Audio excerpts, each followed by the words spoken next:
5월 29일 한절 한 끼 시작하겠습니다. 또 한 주가 지나고 토요일이 되었습니다. 여러분은 한 주간 잘 지내셨는지 평안하셨는지 궁금합니다.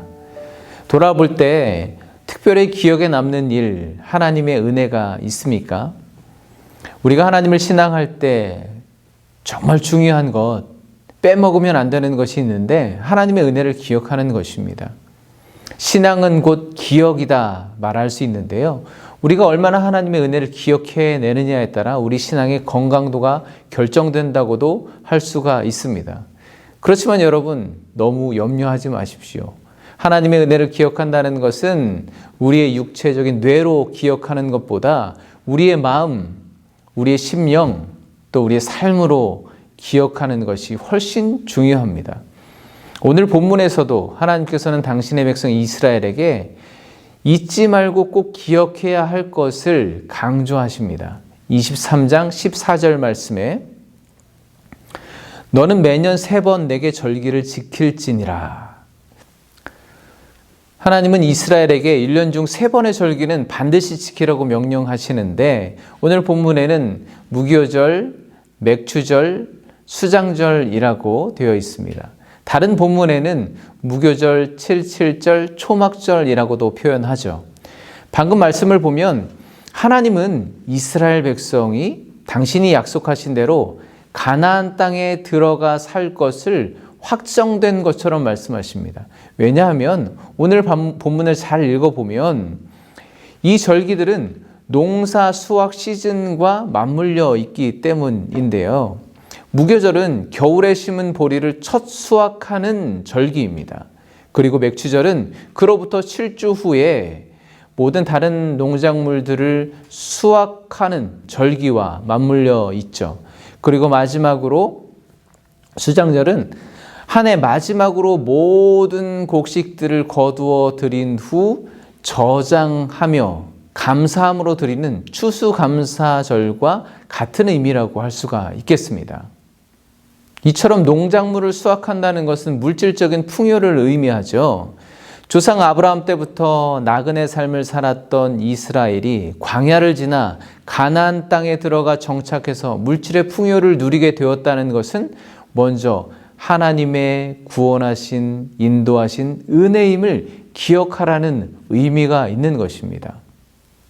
우리가 흔히 하나님께서 약속하신 땅 가나안은 젖과 꿀이 흐르는 땅, 농사짓기 아주 이상적인 땅이라고 생각을 합니다.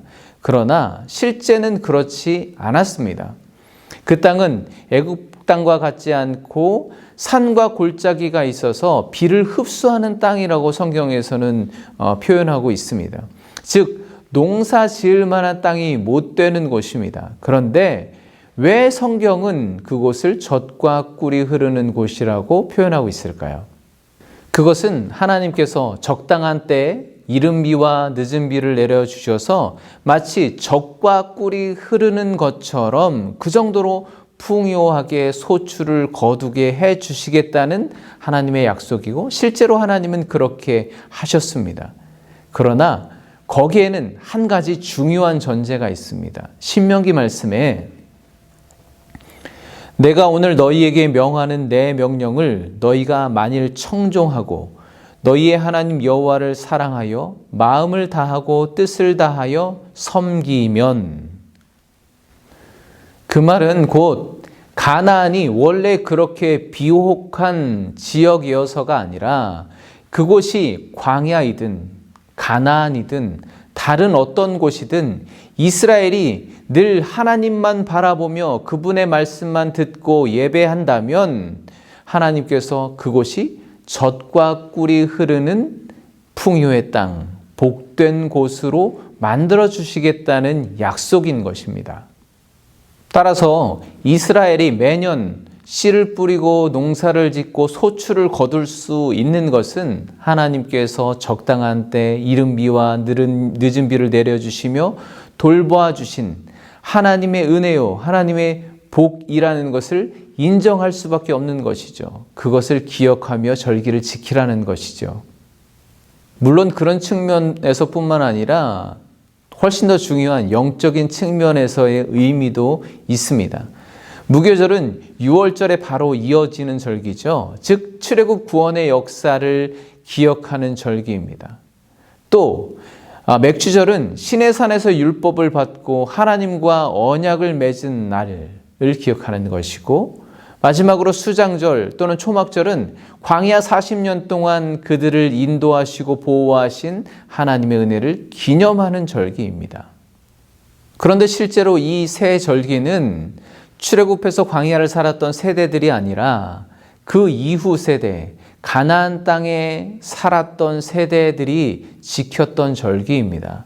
그 말은 이 세 절기를 지킴으로써 이스라엘 백성들은 애굽의 압제에서 구원해 주신 하나님의 구원의 은혜를 기억하고 언약 가운데 그들을 지키시고 또한 앞으로도 인도하실 하나님을 기대하며 절기를 지켰던 것입니다. 교회마다 조금씩 다르지만 우리도 교회력을 따라 절기를 지킵니다. 여러분, 절기 예배는 그동안 드리는 평상시 예배와는 좀 다른 스타일로 예배를 드려보자라는 의미가 아닙니다. 또한 우리는 시간과 장소를 정해서 공예배를 드리죠. 그렇게 하는 이유가 무엇일까요? 그 첫 번째 목적은 믿음의 공동체 온 성도들이 하나님의 은혜를 기억하고 감사하는 데 있습니다. 오늘이 토요일인데 지난 한 주간 우리의 수고와 노력의 열매를 거둘 수 있다는 것, 또한 비록 눈에 보이는 열매는 없을지라도 하나님께 기도하며 기대하며 씨를 뿌리고 가꿀 수 있었다는 것, 그리고 앞으로 새로운 한 주간에도 하나님께서 인도하시고 보호해 주실 것을, 열매 맺게 해 주실 것을 확신하며 감사하는 예배가 바로 내일 드려질 주일 예배가 되어야 하는 것입니다. 처음에 말씀드린 것처럼 우리의 신앙이 건강한가를 점검해 볼 수 있는 것은 우리가 하나님의 은혜를 얼마나 기억하고 있는가 하는 것입니다. 은혜를 은혜로 여기고 있는가 하는 거죠. 즉 신앙의 위기는 은혜를 망각하는 것, 잊어버리는 것에서 시작됩니다. 은혜를 잊어버리면 그것이 교만으로 변질됩니다. 사람이 교만해지면 곧 패망의 길을 간다고 성경은 분명하게 말씀하고 있죠. 그게 바로 신앙의 공식입니다. 그럼 하나님의 은혜를 잊지 않으려면 어찌해야 할까요? 그동안 말씀드린 것처럼 감사할 줄 알아야 합니다. 신기한 게요, 감사는 내게 있는 모든 것을 은혜로 바꾸는 능력이 있습니다. 오늘 절기를 지키라는 말씀이 바로 그것을 강조하는 것입니다. 하나님께 감사함으로 우리에게서 하나님의 은혜가 마르지 않도록 하라는 것입니다. 날마다 하나님의 은혜가 새로워지도록 하라는 말씀이죠. 우리가 추구하는 은혜로운 예배는 목사님이 아주 감동적인 설교를 전하고 또 신금을 울리는 찬양을 함께 부르고 무언가 그런 외부적인 자극과 요소들을 통해서만 이루어지는 것이 아닙니다. 우리 안에서 하나님을 향한 감사가 표현되고 고백되어질 때 그게 은혜로운 예배가 되는 것입니다. 하나님은 당신의 백성 이스라엘 신앙 공동체에게, 그리고 우리 믿음의 공동체에게 그런 예배를 회복하라고 오늘 말씀하고 계십니다. 모든 것을 은혜로 받았으니 감사로 드림으로 새로운 은혜를 누리는 복된 주말 되시기를 간절히 축복합니다. 월요일 다시 만나 뵙겠습니다. 감사합니다.